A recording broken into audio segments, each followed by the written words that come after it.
Hey guys, tonight we will explore together the story of Mary Boleyn, the woman history often calls the other Boleyn girl.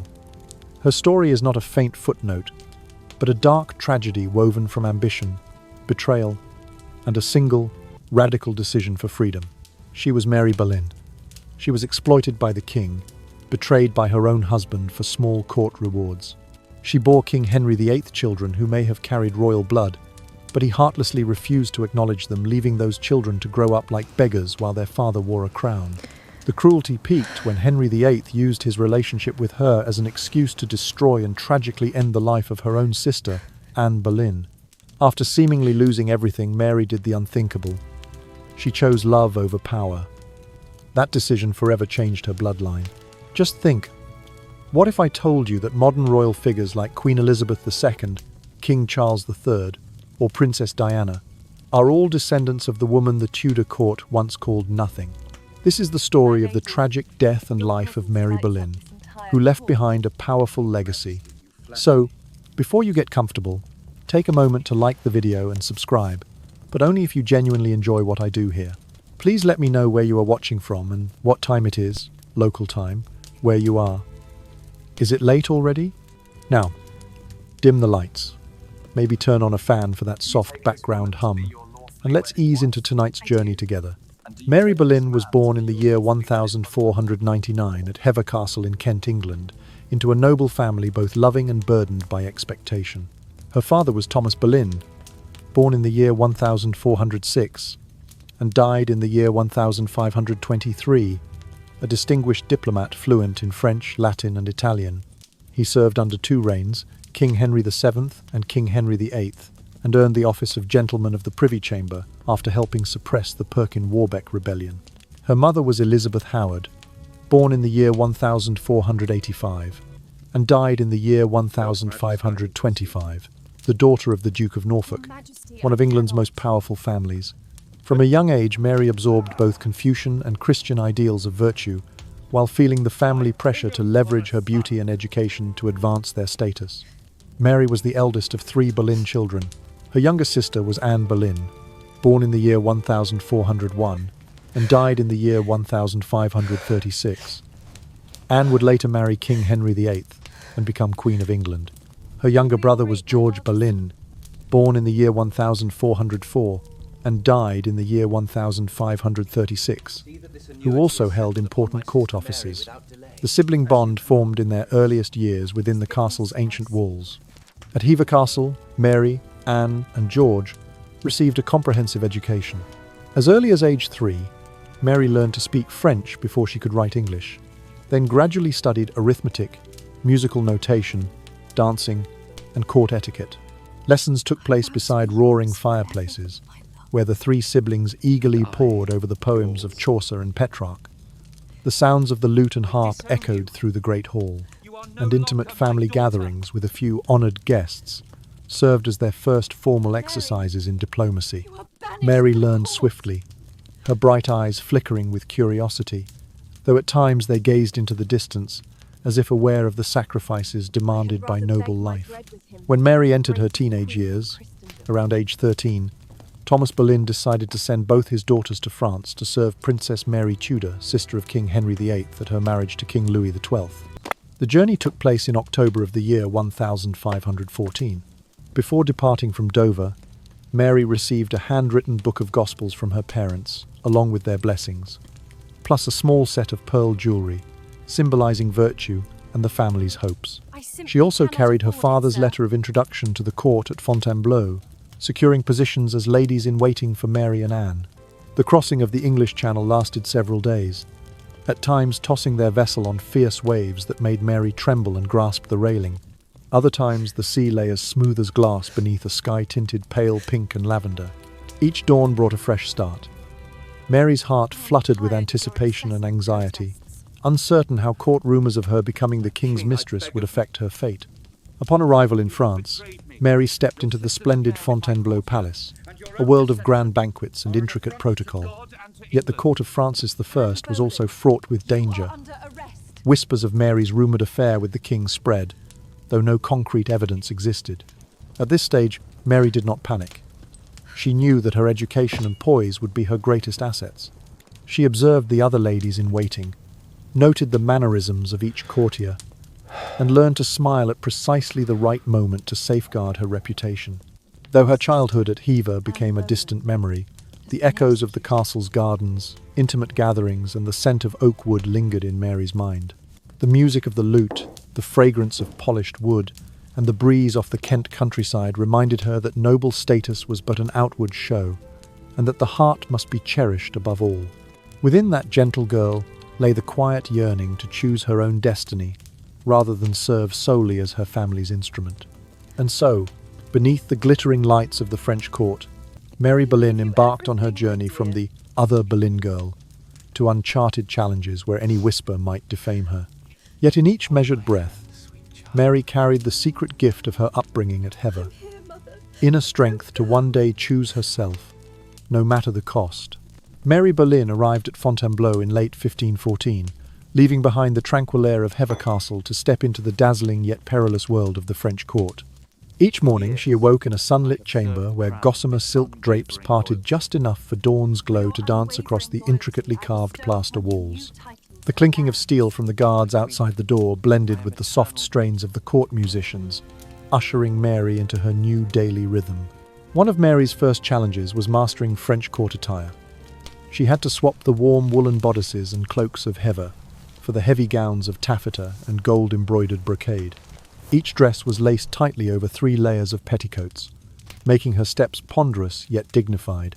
Learning to sense the fabric's weight, adjust the corset's lacing, and walk without the hem brushing her heels was her first lesson in the power of appearance. Her palate, too, underwent a transformation. At Hever, Mary had been accustomed to dark rye bread, firm cheese, and salted pork. At Fontainebleau, meals began with creamy corn soup infused with seaweed, followed by fresh salmon bathed in garlic cream sauce, and concluded with dried fruits tossed with roasted chestnuts.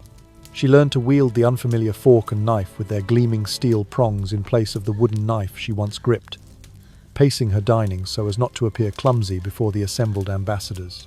Beyond formal etiquette, Mary began forging bonds with her fellow ladies in waiting. One companion, gentle and gracious, shared secrets of maintaining a slender figure beneath those heavy skirts. Another, always giggling, led Mary through a miniature Versailles garden tucked within Fontainebleau's grounds. From them, Mary discovered La Plume d'Or, a pastime in which attendants vied to adorn their handkerchiefs with the rarest feathers, a testament to the court's obsession with detail. Yet not everyone welcomed her warmly. Certain higher-ranking attendants viewed Mary as a rival, resentful of the Boleyn family's favour. They would accidentally drop small rugs in her path, or rearrange the hooks that held the pearl necklace she had brought from England. Mary quickly learned to remain composed, reminding herself, "Though I serve, I can still make an impression with my poise and words." At grand banquets, Mary observed the grace of Queen Claude, how she offered the wine cup with measured courtesy, poured each drop in a gesture so delicate its meaning shimmered in the eyes of the German emissary, and received Ottoman envoys with a stately elegance. From these moments, Mary distilled 3 guiding principles. Listen more than speak, bow in perfect rhythm, and let the eyes form the bridge between souls. These lessons would stay with her for life. Her first month also included vocal training. Mary was required to sing Latin hymns before the assembled court, proving she possessed not only beauty, but also education. Her voice, sometimes as soft as a Kentish autumn breeze, at other times resonant like a church bell, surprised many nobles. For the first time, Mary felt how a song could reach into the listener's heart. Though she outwardly performed her duties with attentiveness, inwardly Mary was beset by questions. Each time she gazed into the small brass mirror in her chamber, she asked herself, was she striving for her family's glory, or seeking to assert her own identity? The gilded cage of the French court was steadily constricting the freedom of the girl who once darted beneath Hever's rose bushes. When springtime arrived in 1515, a small event stirred Mary's heart. She received her first letter from her brother George, describing life in England and the upcoming school year. In that moment, Mary realized that no matter how splendid the court, her family's love and her longing for freedom burned quietly within. At the end of that spring, Mary and Anne were invited to a garden fete, where the ladies-in-waiting were permitted to dance with the gentlemen. Lanterns shimmered over a small lake in the courtyard, creating a scene both romantic and fraught with danger. One misstep could entangle them in rumour or cast them in unseen scandals. Mary remained cautious, yet she could not hide her delight at feeling the breath of spring and the court's vibrant pulse. By the close of her second year in France, Mary had become well versed in diplomacy, ceremony, and cuisine, and more importantly, she began to form her own convictions, that a woman could employ intellect and soft skills to win her way, rather than relying solely on arrangements made by men. This marked the start of Mary's journey toward maturity, realizing that while reputation might falter, competence and self-respect were the true foundations of survival. Mary accompanied the retinue of Princess Mary Tudor to France in October 1514, charged with serving the future queen at her marriage to King Louis XII. The young king, infirm and advanced in years, passed away mere months later, and Princess Mary returned to England that January. Yet Mary Boleyn remained behind, transferred into the service of Queen Claude, wife of the new monarch, Francis I. Francis's court was renowned for its youthful exuberance, lavish entertainments, and an unspoken acceptance indeed, a public flaunting of royal mistresses. It was in this glittering milieu, amid the echoing laughter of banquets and the flicker of thousands of candles, that the first whispers began. Although no official register or dispatch confirms the affair, an undated fragment of gossip preserved only in a letter penned by a French bishop in the year 1536, more than 20 years after Mary's departure, describes the king referring to Mary as his English mare and branding her a great wanton. Such a letter, composed during a time of bitter Anglo-French rivalry and when the Boleyn name lay under assault, cannot be taken as proof. Yet rumour, once sown, can grow thorny. It clung to Mary's reputation, tightening around her like a cord. Thomas Boleyn, ever vigilant, received word of these insinuations through the English embassy at Paris. He understood too well the precarious nature of honour in 16th century Europe.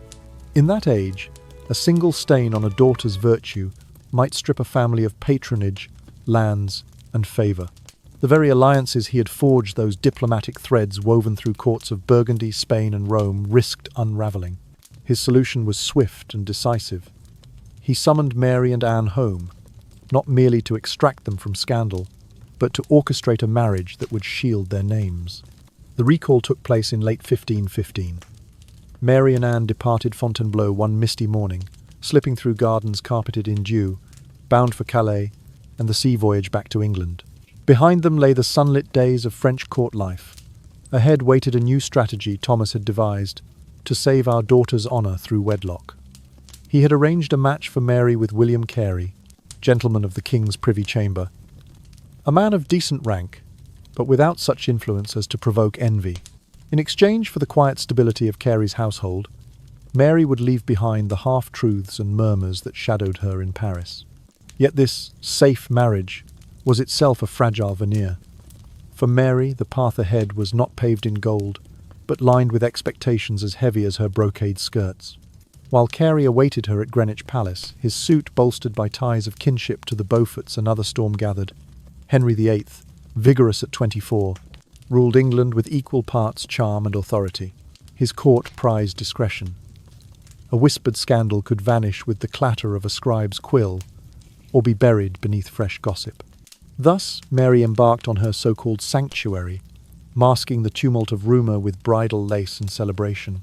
Her wedding day in February 1520, presided over in the Chapel Royal, might have appeared a triumph. But beneath the surface, Mary knew the chessboard she had entered was controlled by others, by her father's ambitions, by the king's desires, and by a court that understood well the price of silence. Her peace on that board was secure only so long as she adhered to the roles scripted for her. In those final days in France, Mary had glimpsed the power of perception, how a king's favour might elevate or demean, how a bishop's note could reshape a woman's story. Back in England, she would step into a new theatre, where the stakes were no less deadly. The mask of respectability would guard her for now, but the same wind that carried her home could whisper new secrets, secrets that might, once more, threaten everything. And so Mary settled into her new life, draped in jewels and expectation, with the quiet realization that true security lay not in alliances or titles, but in the strength to navigate the storm between rumour and reality. In the year 1520, Mary Boleyn was wed to William Carey in the Chapel Royal at Greenwich. It was a carefully arranged union. Carey belonged to the King's Privy Chamber, a position that carried both prestige and proximity to power, and he counted kinship ties through the Beaufort line. King Henry VIII himself attended the ceremony, a signal that the Boleyn family's star was on the rise. In the days that followed, Mary entered the household of Queen Catherine of Aragon as a lady-in-waiting, attending sumptuous banquets, joining in courtly dances, and living within earshot of the intimate politics of Tudor governance. At court, Mary's life was a study in ritual and display. She learned the precise hour to appear in the Queen's presence, which foot to lead in the intricate steps of the pavane, and how to lower her eyes in deference just enough to show humility without appearing fearful. Her days were measured by the ringing of chapel bells, the clink of fine porcelain at afternoon tea, and the stately procession of carriages along the Thames riverside. In those moments, she was surrounded by laughter and music, yet always watched by gentlemen and courtiers who recorded every gesture in their minds and in their private letters. 2 years later, in the spring of 1522, King Henry VIII, then 31 years of age, athletic, handsome, and accustomed to having his wishes fulfilled, turned his attention toward Mary. The question on every courtier's lips was simple: did Mary have a choice? In Tudor England, the answer was no. When a king set his gaze upon a woman, it was less a declaration of desire than a decree hanging over her family's fortunes. To refuse risked not only her own safety but also the status of her husband, her father, and countless dependents. One misplaced word or a single act of defiance could unravel titles, estates, and even lives. Within the shadowed corridors of Greenwich Palace, Mary understood that silence was her currency. Carey knew, so did every attendant in the Privy Chamber, that his wife's compliance bought him lands, offices, and royal favour. In exchange for his silence, the king granted him privileges: a new townhouse, leases on profitable manors, and a seat in council meetings. Each grant, each patent arrived in William's hands, while Mary was taught to serve first her family, then her husband, and finally her sovereign. She had been nurtured in the belief that to be Boleyn was to exercise power, yet here, that power had been redirected through her body, her obedience, her quiet endurance. No letters survive from Mary herself to record the stirrings of her heart. Instead, there remains only the hush that settled after each stolen glance in a private chamber, each whispered summons to a gallery, hidden from courtly eyes. In those secret moments she must have felt both dread and a reluctant acquiescence, as though destiny itself had reached into her, compelling her to comply. And the rewards that flowed into male hands, the lands, the titles, the tangible proofs of the king's approval, served as the thorns embedded in Mary's self-respect.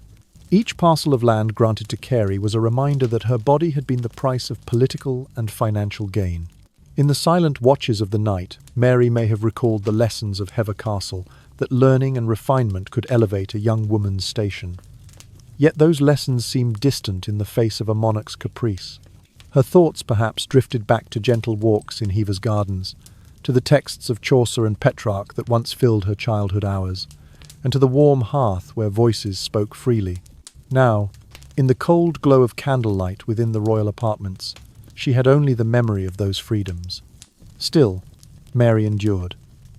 She moved with grace through the court, mastering new forms of curtsy and pleasantry. She concealed her inner turmoil beneath layers of velvet and brocade, steeling herself against the ever-present risk of gossip. In her resilience lay a quiet strength. She had learned the king's unspoken rule that to navigate Tudor power required the art of silent compliance. And yet in that very silence, Mary nurtured the faint seed of autonomy, a hope that one day she might reclaim her voice and choose herself above all else. Thus, in the spring of 1522, Mary Boleyn found herself at a crossroads. On one path lay continued obedience to a system that used her as its instrument. On the other, a distant, almost inconceivable possibility of choice. Between these extremes, Mary remained poised in a delicate balance, a lady-in-waiting bound by duty, a wife whose consent was assumed, and a woman whose inner life, though unrecorded, pulsed with the promise that she might one day chart her own course. In those quiet chambers of Tudor power, The soft genius of her spirit awaited its reckoning patiently, sleepily, beneath the weight of a crown's silent demand. In the early years of 1524, Mary Boleyn gave birth to her first child, a daughter whom she named Catherine. 2 years later, in the spring of 1526, she welcomed her son, Henry. Many modern historians believe that these children were fathered by King Henry VIII, yet he never acknowledged them. That omission stings all the more when compared to his treatment of another illegitimate son, Henry Fitzroy, whom the king lavished with titles, making him Duke of Richmond, and raised almost as a prince. For Mary's children, the silence was a cruel erasure. To acknowledge them would have admitted an affair with a married woman, and, in time, an entanglement with the sister of his future queen. Instead, Catherine and Henry Carey carried their father's husband's name, their futures confined to the precarious life of gentle-born commoners. Doors that might have opened with a royal declaration remained firmly closed. By 1526, the affair's flame had flickered out. King Henry's gaze shifted to Anne Boleyn, Mary's younger sister. Anne possessed a sharp intelligence and a will to refuse the role of mistress, insisting instead that Henry woo her as his wife. For 7 turbulent years, the king pursued Anne, shattering ties with Rome, founding the Church of England so as to secure annulment from Catherine of Aragon and marriage to Anne, and plunging the nation into ecclesiastical upheaval. Meanwhile, Mary's own story receded like a shadow behind a curtain. Then, in the summer of 1528, calamity struck. William Carey, Mary's husband, succumbed to the sweating sickness, a terrible fever that could kill within days. Mary was left a widow at around 29 years of age, with 2 young children to raise and almost no financial resources. William's small estate was burdened by debts, leaving Mary and her offspring precariously dependent on whatever scant support might be offered. In that same era, Anne, now Queen, extended a modest annuity to Mary, a gesture of sisterly compassion amid political exigency. It was enough to purchase bread and coal, but far from the grand household Mary had once imagined. By the spring of 1533, Anne was crowned Queen of England, resplendent in gold and jewels. From her vantage at court, Mary observed how her sister had claimed agency. Anne had marshalled her intelligence to demand marriage rather than relegation to Mary's fate. Yet Mary recognized an important lesson beneath the crown's glitter, one that spoke to her own unspoken yearning for choice. In 1534, Mary resolved to chart a new course. She fell in love with William Stafford, a captain in the Royal Guard of humble birth, with neither title nor fortune. Their marriage, conducted in secrecy without the king's permission or the family's consent, was an act of defiance in a culture where noble women were not free to marry for love. When the union came to light, the Boleyn family reacted with outrage. Thomas Boleyn disinherited Mary, stripping her of whatever small allowance remained. Even Queen Anne, bound by the imperative to uphold the family's honour, banished Mary from court, halting the annuity that had sustained her. Alone, Mary penned letters of explanation and entreaty to her father, to Anne, and to Thomas Cromwell, the king's powerful adviser. In one letter she wrote with unwavering conviction, "I had rather beg my bread with him than to be the greatest queen in Christendom." With those words, Mary chose love over status. She and Stafford retreated to Rochford Hall in Essex. There, amid modest rooms and a small hearth, they lived in genuine poverty but in freedom. Limestone walls replaced marble columns, and thatched roofs muffled the sound of gossip that once trailed her every step. Yet the price of autonomy weighed heavily. Mary conceived a child around 1535, but her body, worn by stress, grief, and the rigours of childbirth, could not carry the pregnancy to term. She miscarried, leaving behind only her 2 children from the first marriage. As Mary mourned in the quiet countryside, Anne found herself imperilled by the same king whose favour she had once commanded. In May of 1536, Anne was arrested, tried on charges of adultery and treason, and executed on the 19th of that month. George Boleyn, Mary's brother, met the same fate. Their father, Thomas, sat in the council that condemned them, choosing his own survival over his children. Mary, safely distant at Rochford, felt the tremors of that tragedy. Her sister's life, once a testament to choice, ended on the scaffold. Mary's heart must have ached with grief, guilt, and a complex relief at having escaped that final turn of fate. Yet the world she had left behind was irrevocably changed. With Anne's death, and the family's disgrace, Mary's own prospects were further narrowed. Thus, by 1536, Mary Boleyn stood in the countryside with Stafford, two small children in her care, and the memory of what true independence could cost. In the hush of Essex fields, she sustained herself on the knowledge that she had chosen her own path, finite though it was, and fraught with sorrow as the essential act of claiming her humanity. Even as the world she had known collapsed, Mary's resolve endured, a quiet testament that love, however costly, was a choice she would never regret. After secretly marrying William Stafford in the year 1534, Mary Boleyn embraced a life utterly removed from the splendour of the royal court. Stafford was but a second-rank captain in the King's Guard, possessing neither title nor fortune, and Mary found herself stepping into a world defined by scarcity, no court allowances, no royal stipends, only love and the yearning for autonomy. They took up residence at Rochford Hall in Essex, a modest Tudor mansion with low ceilings and narrow windows. There, Mary and William lived quietly and self-sufficiently, preparing their own meals, tending a handful of livestock, and finding companionship in the ever-present chatter of sparrows beneath the rafters. Daily life at Rochford was fraught with hardship. The small annuity Anne Boleyn may have arranged, rumoured to be as little as £5 sterling per annum, was scarcely enough to purchase a few sacks of barley and settle minor debts.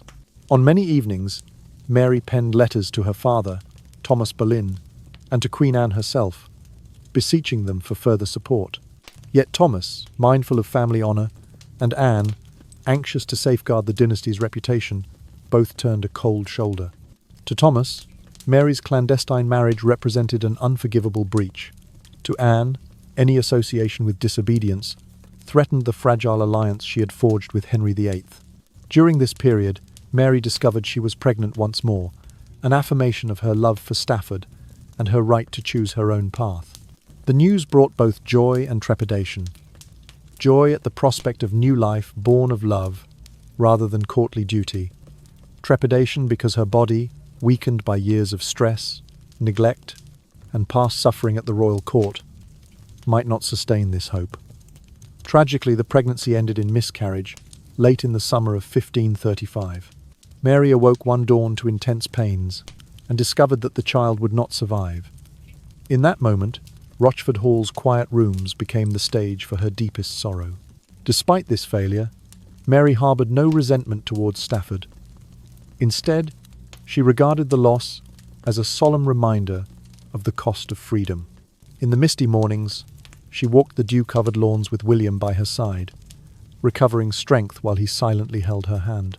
She attended to the fields, tending the herb garden with rosemary and thyme, and spent hours reading from a small folio of biblical passages, finding solace in the Psalms' words of lamentation and hope.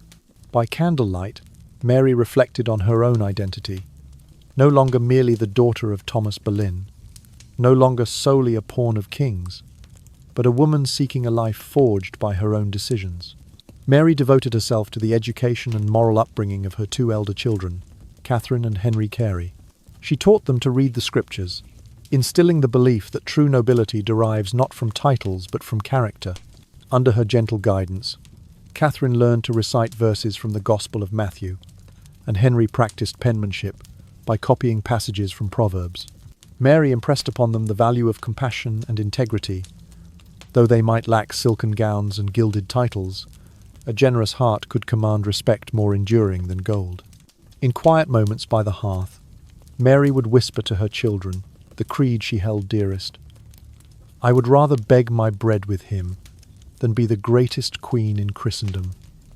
Those words, born from her own letter to Anne Boleyn, became a family motto. Stafford, for his part, provided what protection he could, negotiating with local villagers to secure small debts and performing his duties as a soldier with unwavering loyalty, despite lingering whispers about his rank and Mary's past. As the seasons changed, Mary observed how self-reliance reshaped her spirit. Where once she had defined her worth by royal favour and alliances, she now found satisfaction in mending linens, preparing porridge for her children, and watching the sunset over Essex fields.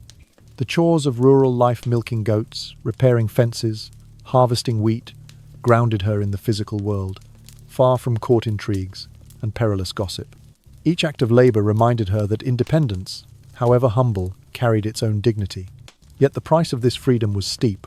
Mary's health, already compromised by the miscarriage, remained fragile. Some nights she awoke with fevers that staff had tended with pounded rosemary poultices, while at others a persistent cough kept her awake for hours. The couple's meagre resources meant that medical care was limited to herbal remedies and prayers. Through it all, Mary found a grim sort of pride in surviving each trial, a testament to her resolve. By the end of 1536, Mary's life at Rochford had matured into a new rhythm, one defined by quiet perseverance rather than courtly spectacle. She no longer wore the heavy gowns of taffeta and brocade. Instead, a simple woolen kirtle, patched and patched again, became her daily attire.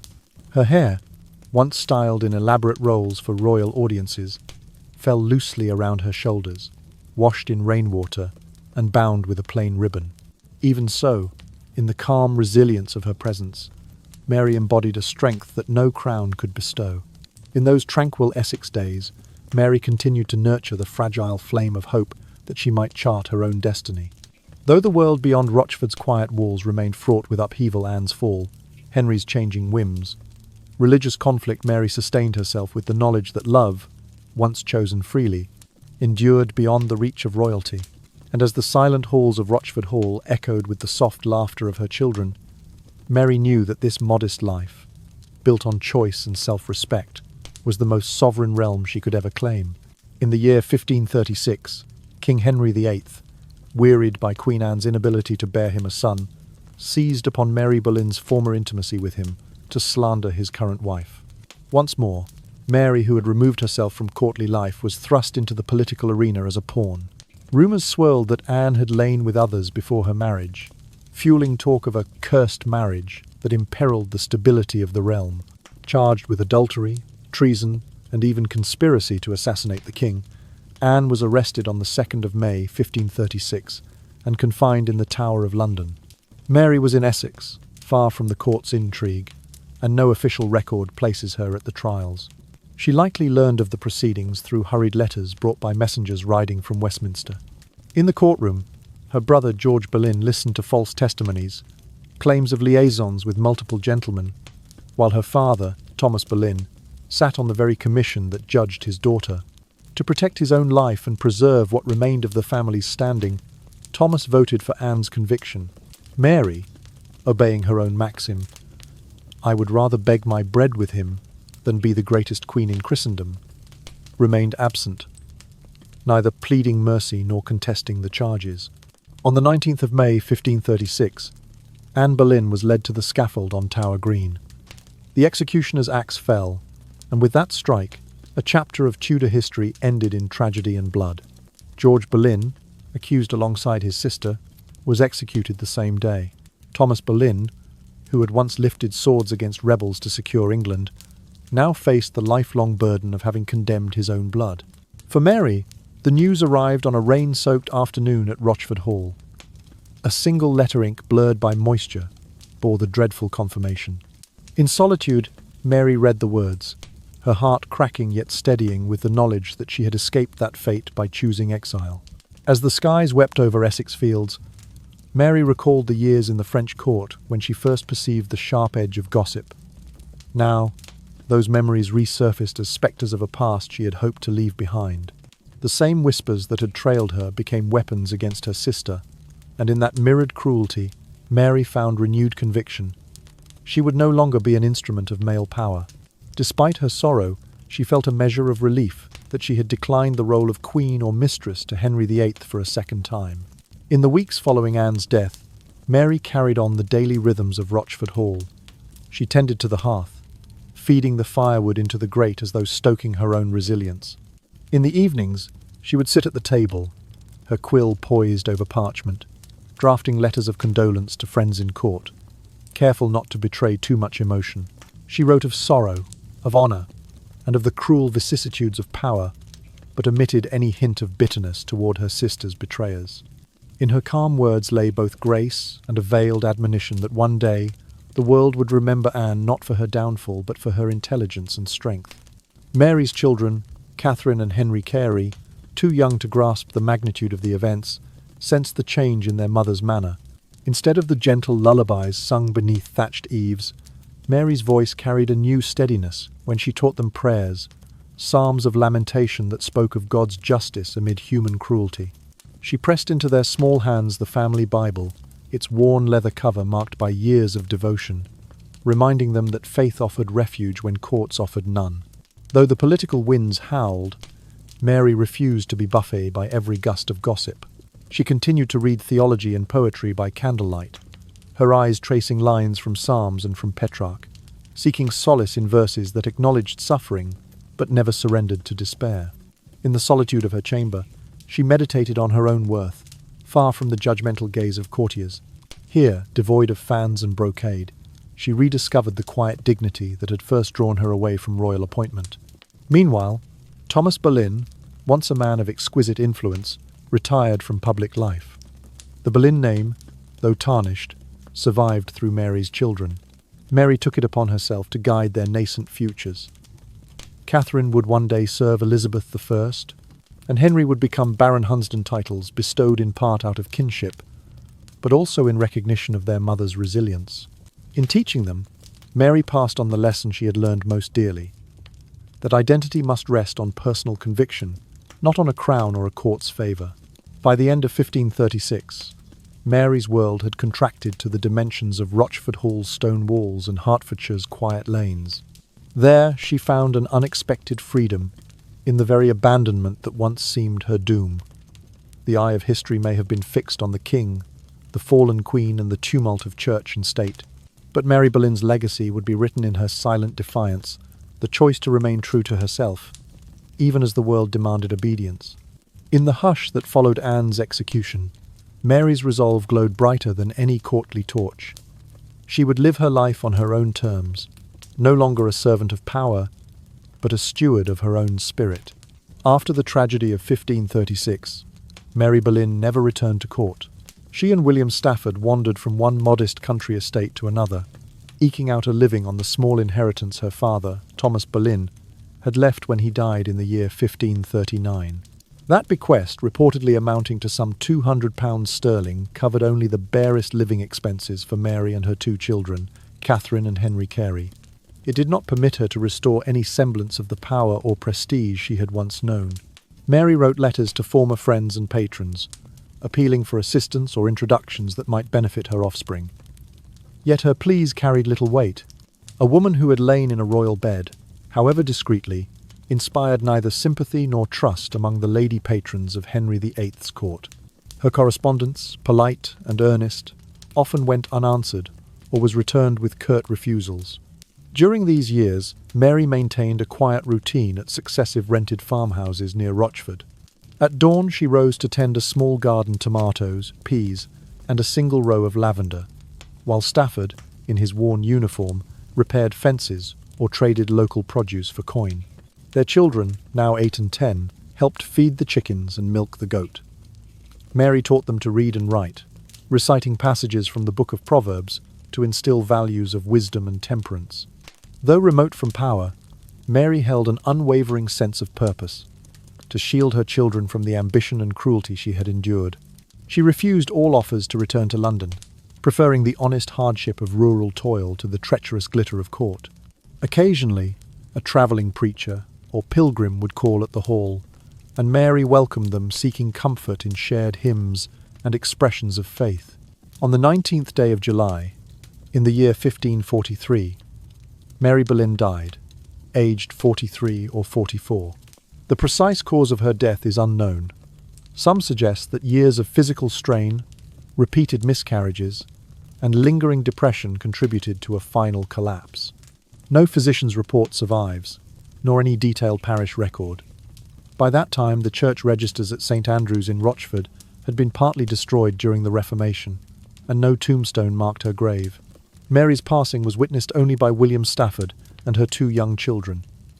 There was no grand funeral procession, no ceremonial pallbearers clad in mourning black. Stafford, with tears in his tired eyes, placed Mary in a humble plot beside the church's south wall. He carved her initials and the date into a simple wooden marker, but within a few years, that too vanished. In death as in life, Mary remained largely invisible to the world she had inhabited for a brief, turbulent time. Yet her legacy persisted through her children, who carried forward the blood of kings even as they lived as commoners. Catherine Carey married Francis Knollys, a prominent nobleman in Elizabeth I's court, and became known for her gentle patronage of the arts. Henry Carey was elevated to the peerage as Baron Hunsdon in the year 1589, and served as a trusted advisor and courtier to Queen Elizabeth. Through Catherine and Henry, Mary's lineage found secure footing in the Tudor and subsequent Stuart dynasties. Her grandchildren and great-grandchildren wed into families that shaped English history: Seymours, Howards, and eventually the House of Hanover. The unacknowledged children of Mary Boleyn, once cast aside by a king's refusal, thus became the very threads woven into the tapestry of royal succession. In the quiet fields around Rochford Hall, the lavender Mary once tended continued to bloom each summer, a living testament to her resilience. The children she raised, taught to measure worth not by title but by character, reached their full potential, forging lives of influence and honor. In this way, Mary's final act of defiance, choosing love and self-determination over the gilded cage of court, echoed through generations. Mary Boleyn's life concluded not on a marble slab in Westminster Abbey, but beneath humble turf beside a country church. Yet out of obscurity and hardship, she secured for her descendants a place in history that no royal decree could have granted. Her story, once whispered in the corridors of power, lives on in the legacy of those who bore her name, and the freedom she embraced even when freedom cost her everything. Mary Boleyn's two elder children, Catherine and Henry Carey, grew up under the quiet guidance of William Stafford after Mary's withdrawal from court. Catherine Carey was born in the year 1524, and Henry Carey followed in 1526. Though their parents never enjoyed a grand household, Stafford devoted himself to their education and connections, ensuring they learned both scripture and courtly manners. Stafford, once a second-rank captain, understood well that social standing in Tudor England depended as much on alliances as on lineage. He introduced his stepchildren to trusted neighbours, parish clergymen, and minor gentry who recognised the children's royal blood through their mother. Catherine Carey came of age during the early years of Queen Elizabeth I's reign. In the spring of the year 1559, when Catherine was 35 years old, Elizabeth invited her to serve as a gentlewoman of the Privy Chamber. In that intimate circle, Catherine attended the Queen's private devotions each morning and helped arrange Elizabeth's simple breakfast of eggs and bread. Though her station was ostensibly that of a lady-in-waiting, Catherine's influence extended beyond ceremonial duties. She provided Elizabeth with confidences drawn from family memories, stories of her mother's sister, Anne Boleyn, and the turbulent times of the king's great matter. These recollections satisfied the Queen's appetite for personal loyalty and familial connection, making Catherine a favoured attendant. In the year 1560, Catherine married Sir Francis Knollys, a respected courtier who held the office of treasurer of the royal household. Their wedding at Hampton Court was a modest affair by noble standards. No gilt carriages or ostentatious display, but it solidified the Carey-Knollys alliance. The couple went on to have a large family, eventually counting 16 children among their heirs, many of whom intermarried with other prominent houses such as the Howards and the Seymours. Through Catherine, the Boleyn bloodline threaded its way into the fabric of the English aristocracy, ensuring that Mary's lineage would influence politics and patronage for generations. Meanwhile, Henry Carey pursued a parallel but distinct course. In the year 1559, shortly after Elizabeth I ascended the throne, she created him Baron Hunsdon, granting him the barony and associated lands in Hertfordshire. This elevation served two purposes. It rewarded Henry for his mother's service and loyalty to the crown, and it bound him ever closer to Elizabeth, who valued family ties. As Baron Hunsdon, Henry Carey held important positions. He served as Lord Chamberlain of the household from the year 1563 onwards, overseeing court entertainments and stage productions, and he was also entrusted with the defence of the Isle of Wight during times of military threat. In addition to his courtly responsibilities, Henry Carey devoted himself to local governance. He sat as a Member of Parliament for Buckinghamshire on several occasions, and he served as Deputy Warden of the Cinque Ports, an office critical for coastal defence against potential invasions. Carey's competence in these roles won him respect across the realm, even from those who remained uncertain of his exact parentage. Catherine and Henry, once the unacknowledged children of a king, thus transformed their mother's whispered scandal into a foundation for public service and trust. Over the following decades, the descendants of Catherine and Henry Carey reached into every corner of English nobility. Their grandchildren and great-grandchildren carried forward the alliances their parents had formed. Some married into the powerful Seymour line during the reign of King Edward VI. Others intertwined with the Villiers family under King James I. When Queen Victoria, in the year 1847, began to explore her own ancestry with renewed interest, genealogists noted the Carey connection as a crucial link between the Tudors and the House of Stuart, and later, to the Hanoverian succession. Through Catherine's service to Elizabeth and Henry's stewardship of the royal household, Mary Boleyn's blood became woven into the very fabric of England's ruling class. Though Mary herself never wore a crown, her progeny helped to sustain the Tudor dynastic project and cement the legitimacy of subsequent monarchs. Catherine's grandchildren included the second Earl of Banbury, and Henry's own lineage produced the Earls of Dover and the Barons Kilmainham, expanding Carey influence well into the 17th century. In private letters, surviving fragments of Mary's correspondence express a humble pride in her children's achievements. She wrote that although she had chosen obscurity over royal favour, she found solace in the knowledge that her bloodline would flourish. "Let them remember," she once penned, "that freedom of choice is worth more than gold. May my children uphold that truth in their own service to God and King." Those words, whispered in the quiet of rural Essex, ultimately echoed through courts and parliaments. By the close of the 16th century, the Carey and Knollys names stood prominently on heraldic shields throughout England, their arms quartered with those of Howard, Neville, and Talbot. Mary's legacy, shaped by love, sacrifice, and steadfast determination, endured beyond her humble resting place. In every tapestry that adorned a stately home, in every statute passed by the parliaments Henry Carey helped to assemble, and in every soft word whispered in the Privy Chamber by Catherine Carey, the forgotten sister's blood pulsed anew. Thus, though Mary Boleyn's story began as a cautionary tale of power misused, it concluded as a testament to maternal devotion and the quiet potency of personal choice. Her children rose from the shadows of scandal to positions of honour, and their descendants wove Mary's line into the tapestry of the British Isles. In the end, the other Boleyn girl proved that legacy need not rest on a throne. It could be sown in humble soil and bloom through the ages, carried forward by those who understood that true nobility begins with the courage to choose one's own path. Mary Boleyn's life traced a remarkable arc from the silken sheets of royal chambers to the humble thatched roof of an Essex cottage. Born into the ambitions of her father and the intrigues of the Tudor court, she was first used as a vessel for power, dispatched to serve foreign princesses and to satisfy a king's desires. Yet in her final act, she protected the very bloodline that coursed through her veins. While history often celebrates Anne Boleyn as the mother of the English Reformation, Mary achieved a quieter victory. Her descendants shaped the monarchies of England for over 500 years, weaving her blood into the Tudor, Stuart, and Hanoverian dynasties, and ultimately into the current Windsor line. Mary was never crowned queen. She did not preside at state banquets or sign royal decrees.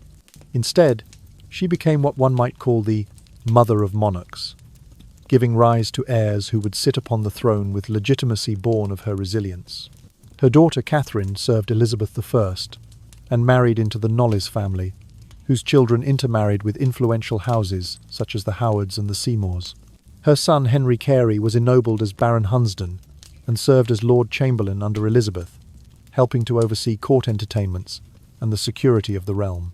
Carey's own children and grandchildren married into the Villiers and Coningsby families, further embedding Mary's lineage into the fabric of England's nobility.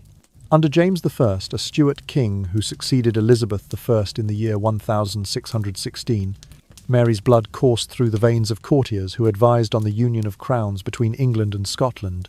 When the Hanoverians ascended in the year 1740, genealogists traced lines back to Catherine Carey's descendants, as one thread among many justifying the Protestant succession. By the time Queen Victoria took the throne in the year 1847, her own family tree acknowledged the Carey connection as a key link between Tudor, Churchill-Stuart heritage and the Hanoverian dynasty. With each generation, that lineage continued to be woven into the very identity of the British monarchy. Today, The Windsors, so named since the early 20th century, carry in their blood a faint but undeniable echo of Mary Boleyn. Though never officially recognised by Henry VIII, her children's place in the aristocracy laid the groundwork for connections that ultimately merged with branches leading to Prince Charles, now King Charles III, and beyond. The list of those who can claim descent from Mary includes not only sovereigns but also the late Princess Diana, whose own aristocratic ancestry linked back to the Carey, Knollys, and related families. In this silent revolution of lineage, Mary's choice to prioritise love and freedom over power has proven more enduring than any decree of court. The story of Mary Boleyn reminds us that influence need not be exercised from a throne. In the stillness of a cottage, Mary nurtured the roots of her family's future. She taught her children the importance of integrity, kindness, and resilience, qualities that would guide them through parliaments, uprisings, and the shifting sands of succession. In place of gilded canopies, Mary had a simple hearth. In lieu of silken robes, she wore patched wool. Yet she imbued her household with principles that outlasted the splendour of any court. On quiet nights, one might imagine Mary listening to the cooing of doves in the eaves, her mind drifting back to Hever Castle's rose gardens, the torchlit galleries of Fontainebleau, and the hushed corridors of Greenwich Palace. Each chapter held both triumph and sorrow. The laughter of her children at play in the Essex fields, the weight of her final letter to Anne extolling the value of choice, and the memory of bedside prayers for health and provision all formed a tapestry more intricate than any royal portrait. As her life came full circle, Mary demonstrated a singular truth. Freedom, even at its steepest cost, is the most precious of gifts. By choosing herself, by fleeing the trappings of court for the uncertain joys of love, she claimed an agency that no royal mandate could revoke. Her quiet defiance ensured that her blood would persist not merely as a footnote to Tudor drama, but as a living current that helped to carry England through religious reformations, dynastic unions, and the forging of a modern constitutional monarchy. When the Windsors raise a glass at a state banquet, perhaps a faint echo of Mary Boleyn's spirit stirs in the hall. Not as a queen with a crown, but as a mother whose silent courage rippled through centuries. In the hush of those stately rooms, we are reminded that one woman's choice made beneath that humble roof in Essex changed the course of history as profoundly as any king's decree. And in that gentle whisper lies the legacy of Mary Boleyn, that a woman who chooses herself can reshape the world, one generation at a time. After Mary Boleyn's death on the 19th of July in the year 1543, William Stafford remained at Rochford Hall to care for their two children, Catherine and Henry Carey. Stafford's life had been irrevocably altered by his secret marriage. The royal stipends ceased, and he lived solely on the modest inheritance Thomas Boleyn had left in the year 1539. That sum, amounting to roughly £200 sterling, was barely sufficient to cover the household's yearly expenses, including food, clothing, and the little school fees Stafford managed to secure. Stafford devoted himself to providing for Catherine and Henry, introducing them to local gentry and moderate clergymen who recognised their maternal Tudor blood. For Henry, Stafford sought opportunities to forge connections at court. In the autumn of the year 1558, Stafford obtained his son a modest place as a page in the household of Queen Elizabeth I, leveraging distant Beaufort kinship ties that still afforded a faint echo of royal favour. Young Henry, then aged 32, displayed a keen mind for political nuance and gradually impressed senior courtiers with his discretion and loyalty. Catherine Carey, born in the year 1524, also found her path back to court. In the summer of the year 1555, when she was 31 years old, Elizabeth I appointed her as a gentlewoman of the Privy Chamber. Catherine performed her duties with quiet dignity. She assisted the Queen with private devotions each dawn, and she prepared Elizabeth's simple breakfast of bread and cheese. Though Catherine's upbringing had been one of early rising and household chores, preparing porridge, fetching water, and mending linens, she carried these lessons into the palace, where her robust work ethic and genuine kindness stood out among the more ambitious ladies in waiting. Despite their royal blood, neither Catherine nor Henry enjoyed the unqualified privileges of acknowledged princes or princesses. They rose through the ranks by virtue of service and careful alliance building. Catherine formed a close bond with Francis Knollys, a respected courtier and treasurer of the royal household, marrying him in the year 1560. Their wedding at Hampton Court was a scaled-back affair, but symbolized the union of Carey resilience and Knollys tradition. The couple went on to have 16 children, intermarrying with families such as the Howards and the Seymours, thus weaving the Carey line ever deeper into England's aristocracy. Henry Carey's trajectory was similarly shaped by competence and patronage. On the 13th of April in the year 1559, Queen Elizabeth created him Baron Hunsdon of Hunsdon in Hertfordshire, granting him lands that brought both revenue and status.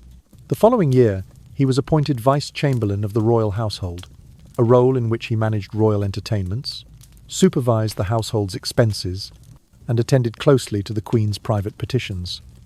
He also held the office of Deputy Warden of the Cinque Ports, helping to oversee England's coastal defences.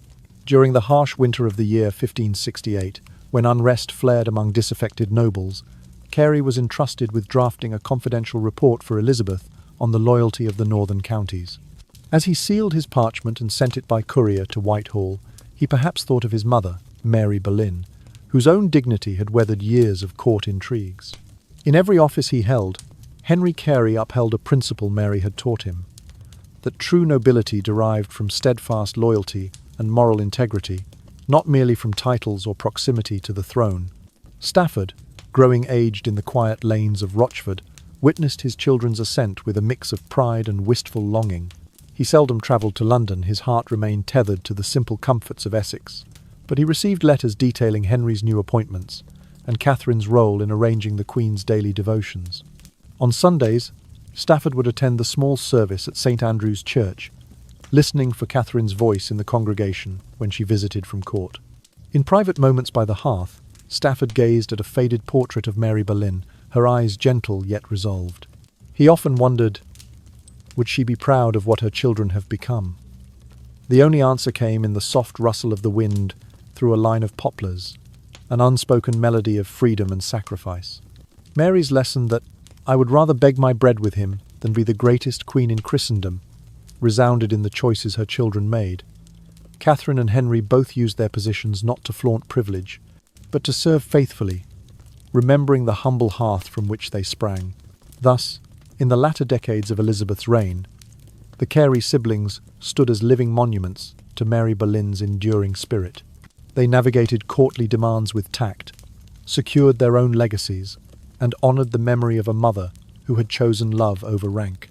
In blood and deed, Catherine and Henry Carey ensured that Mary's line would flourish not as shadows of scandal, but as pillars of service that helped sustain England's stability during an era of religious tension and political change.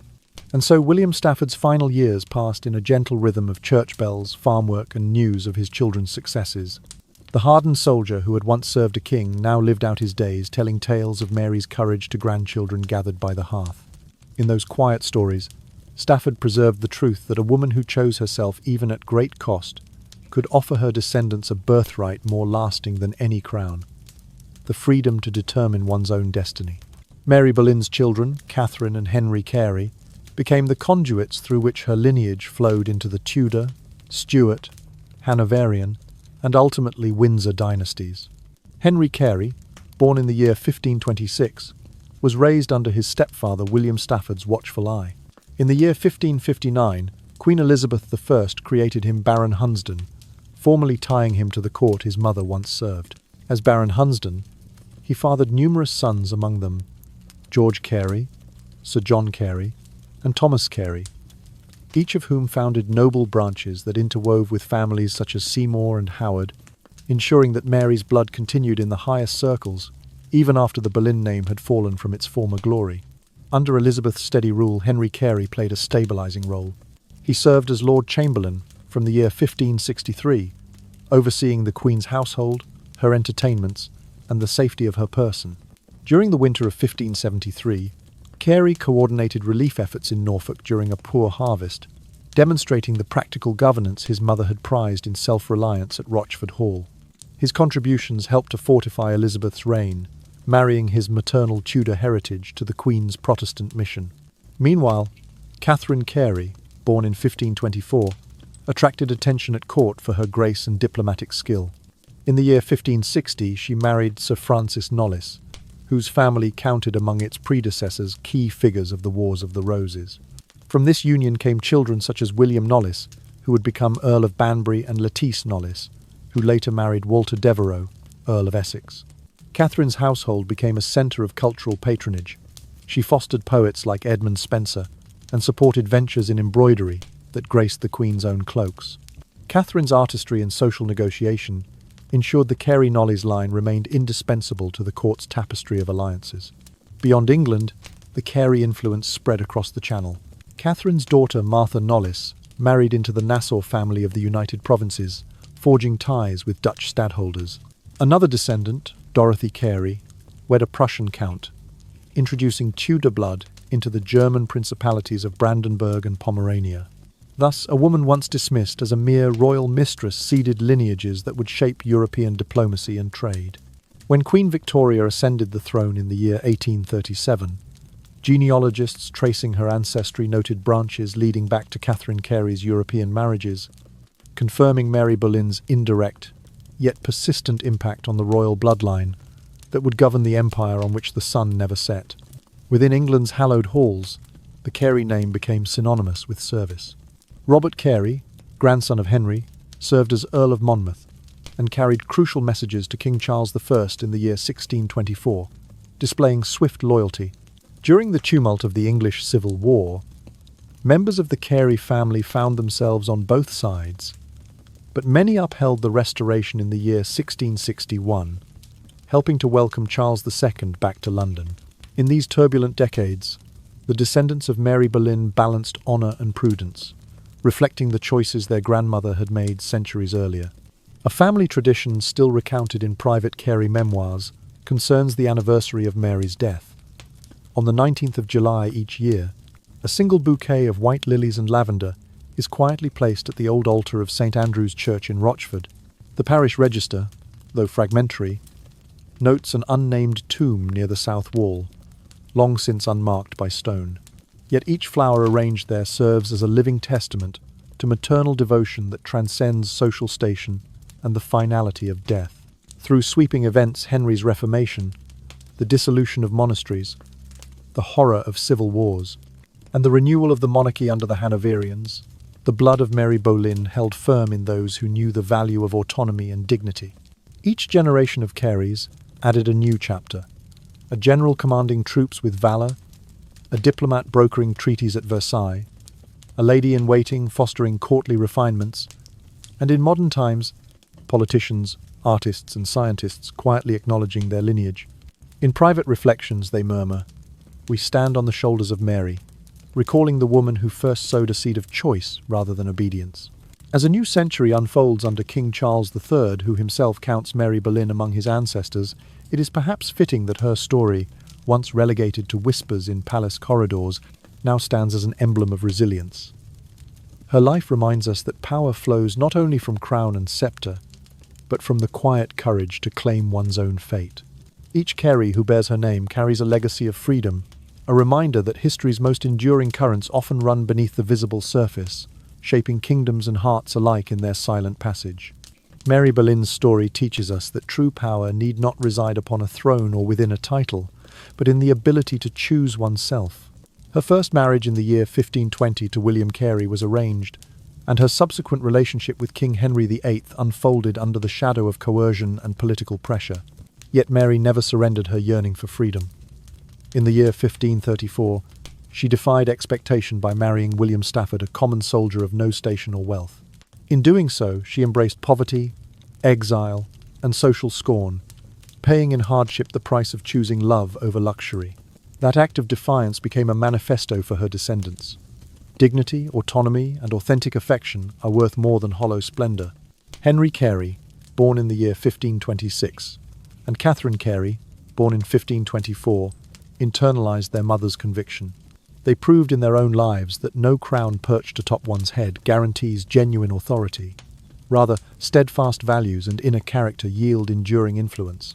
Under Queen Elizabeth I, Henry Carey was ennobled as Baron Hunsdon in the year 1559 and served as Lord Chamberlain, his decisions guided by loyalty and prudence rather than inherited privilege. Catherine Carey, in the same era, became a gentlewoman of the Privy Chamber, using her tact and grace to navigate the intricacies of court, forging alliances that would outlast fleeting favour. In private letters to Stafford, Mary penned words that encapsulate her belief. If there be no love, all the helm of power is but a shadowed veil. This credo explains why her children did not cling to their proximity to royal blood as an end in itself. Rather, they adopted love and responsibility as their guiding principles. The Carey lineage thus evolved beyond mere genealogy into a tapestry woven from choices, sacrifices, and pride in self-determination. Though Mary never returned to court, her influence echoed through generations. Whenever Catherine Carey orchestrated a marriage among noble families, she did so not for status alone but to secure alliances that benefited her kin. When Henry Carey, in the troubled year 1584, quashed rebellion in the northern marches of Ireland with resolve and fidelity, he embodied the courage his mother had shown in rejecting courtly coercion. And when those bearing the mixed blood of Tudor and Carey later discovered their heritage in the annals of history, they found not simply a royal scandal, but a story of moral fortitude and self-respect. Each descendant carried in their heart Mary's whispered conviction, "Only freedom and love make a life complete."